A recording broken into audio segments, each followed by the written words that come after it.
biotics. We'll start off with a leaf. A leaf fell on me. That's my poem. And here's my leaf. I need another picture.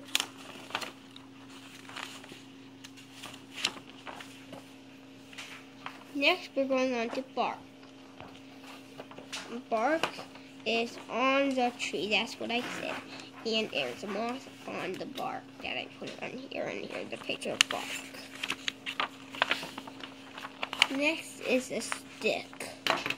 A stick hangs from a tree. That's my poem. And here's a stick with some other sticks into it. Next, we're going on to dirt. Dirt is dirty. That's what I said. Here's the dirt. And here's the dirt with some grass on it.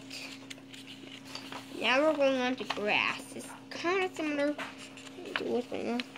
Okay, so this is the grass, and I covered it over here, and grass grows on the ground. That's what I said.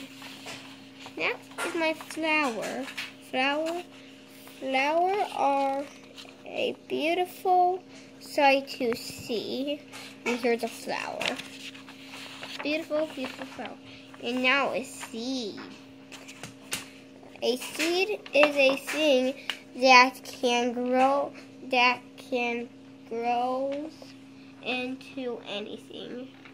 I might write that part in a few minutes. Oh, a minute. Okay. And I also found a weed. It's my big giant weed. And it's my smiley face. And this is biotics.